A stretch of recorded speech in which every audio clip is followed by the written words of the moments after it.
Assalamualaikum warahmatullahi wabarakatuh. Halo pemirsa setia Sultan TV dimanapun Anda berada. Senang rasanya kembali bersama kami, bersama saya pula Raudloh Rida dalam bincang hari ini. Pemirsa, sektor pariwisata tidak bisa dipungkiri memang sangat berperan dalam menyumbang pendapatan bagi sebuah wilayah. Kemajuan sektor pariwisata suatu wilayah dalam praktiknya memang tidak bisa dilakukan secara merata dan juga serentak dalam waktu bersamaan. Perlu dukungan dari berbagai pihak untuk dapat merealisasikannya. Begitupun dengan Kabupaten Pandeglang. Ada banyak tantangan yang harus dihadapi demi mewujudkan Pandeglang sebagai kota wisata. Lalu, sebenarnya apa saja tantangan yang dihadapi? Saat ini di studio Sultan TV telah hadir bersama kita narasumber Bapak Rahmat Jultika SP yang merupakan Kepala Dinas Pariwisata dan Kebudayaan Kabupaten Pandeglang. Mari kita sapa terlebih dahulu. Assalamualaikum Bapak. Waalaikumsalam warahmatullahi wabarakatuh. Apa kabar Pak? Alhamdulillah baik. Alhamdulillah. Selamat siang juga ya Pak ya tentunya. Selamat pagi menjelang siang. Selamat pagi menjelang siang, betul sekali. Wah berangkat dari kantor nih Pak berarti ya Pak? Iya, dari Pandeglang. Dari Pandeglang. Ya dari Pandeglang dan ke Serang itu juga membutuhkan waktu dan kami mengucapkan terima kasih Bapak. Sama-sama. Sudah berkenan meluangkan waktunya untuk kita berbincang nih Pak. Di studio Sultan TV kita ngomong-ngomong tentang tema hari ini nih Pak. Ini Pandeglang Kota Wisata, bagaimana tantangannya? Nah kita langsung aja nih Pak ya, karena sebenarnya banyak banget nih pertanyaannya. Kebetulan juga saya orang Pandeglang gitu ya Pak. Oh. Tentunya nih Pak ya, ada banyak pertanyaan yang akan kita tanyakan ke Pak Kadis hari ini. Nah Pak, berbicara tentang Pandeglang, biasanya nih identik kan kita tuh punya pantai-pantai gitu ya Pak, dan segala destinasi wisata yang ada. Selaku Kepala Dinas Pariwisata dan Kebudayaan, ini sebenarnya apa saja sih Pak destinasi wisata utama di Pandeglang yang harus dikunjungi? Ya, jadi Pandeglang itu kalau kita bilang ke orang Salam, pesona Pandeglang, sunset of Java, seperti itu. Jadi Pandeglang itu, Banten itu punya 499 km garis pantai. 307-nya atau 80% lebih itu di Pandeglang. Nah, jadi pantai Pandeglang adalah pantai terluas, terpanjang yang ada di Banten. Ya, kemudian apa? Pandeglang juga memiliki 3 gunung, Karang, Asepan, Pulau Sari. Pandeglang juga punya taman nasional tertua di Indonesia ini, Taman Nasional Ujung Kulon, ya, yang di sana di dalamnya ada badak bercula satu, yang hanya ada satu di dunia ini tepatnya yaitu Pandeglang. Kemudian juga baru-baru ini Kementerian SDM memberikan Ujung Kulon sebagai geopark nasional, ya, per November tahun 2023, seperti itu. Kemudian juga apa? Di Pandeglang ada wisata budaya, yaitu wisata ziarah makam Syekh Nawawi, makam Syekh Mansur, dan yang ada di Labuan seperti itu. Jadi sebenarnya ada banyak ya Pak ya. Tadi juga Bapak menyampaikan bahwa sebenarnya dari sekian ratus salah satunya ada pantai di Indonesia, ini Pandeglang tuh punya ya Pak ya. Dan ini sangat membanggakan untuk kita masyarakat Pandeglang khususnya. Dan tadi juga salah satunya ada Geopark Nasional Ujung Kulon. Ini badak bercula satu yang emang satu-satunya nih Pak ya. Yang di dunia lagi pemirsa. Jadi ini adalah salah satu potensi yang bisa dimanfaatkan oleh masyarakat Pandeglang khususnya.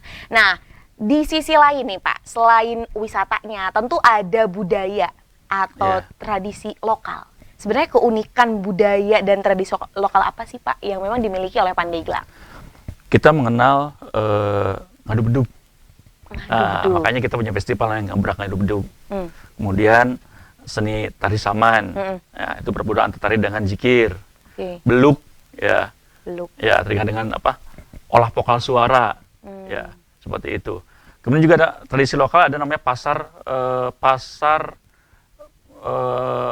rakyat Cibaliung.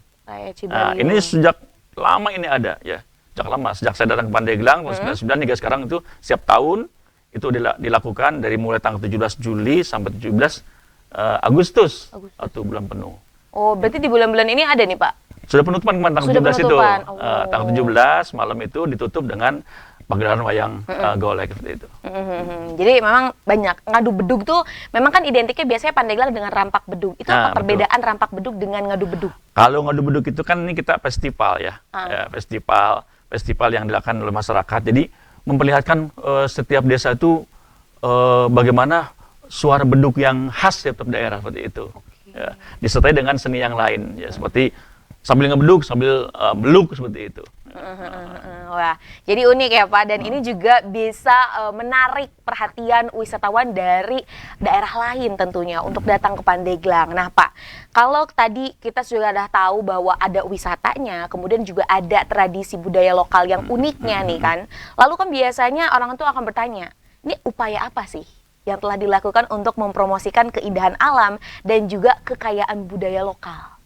Ya, walaupun masih sangat terbatas, kami telah berupaya ya semaksimal mungkin. Dan apa?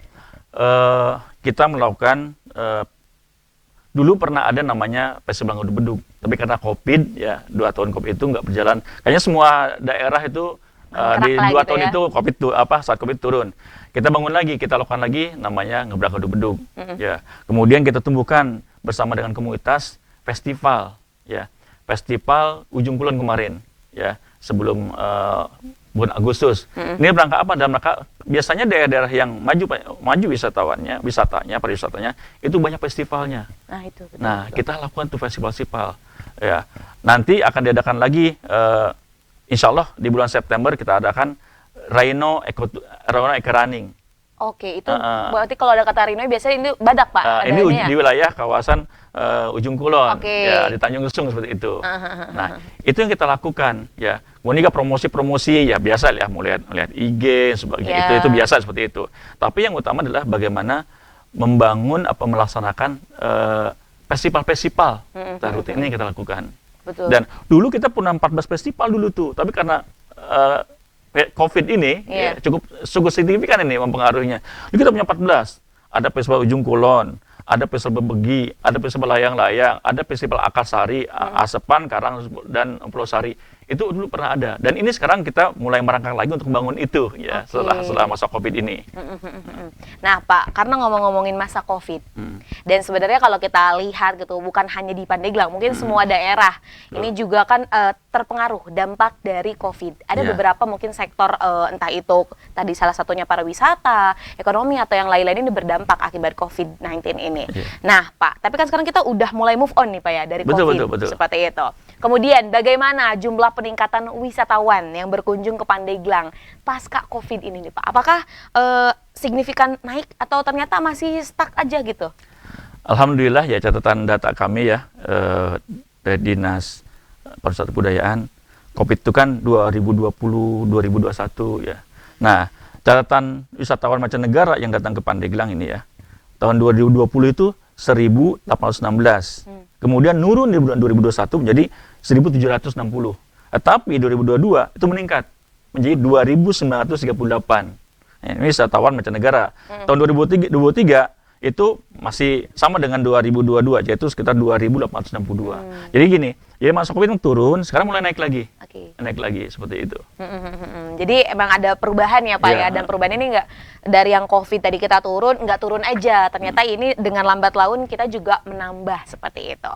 Nah Pak, tadi kita udah bahas tentang wisatanya dan juga hal lainnya, tapi ini belum kita sentil terkait dengan tantangannya. Nah, tapi kita akan bahas itu di segmen selanjutnya pemirsa. Kita akan break sejenak Pak, dan kita akan kembali sesaat lagi. Maka dari itu jangan kemana-mana, tetap bersama kami di Bincang Hari Ini.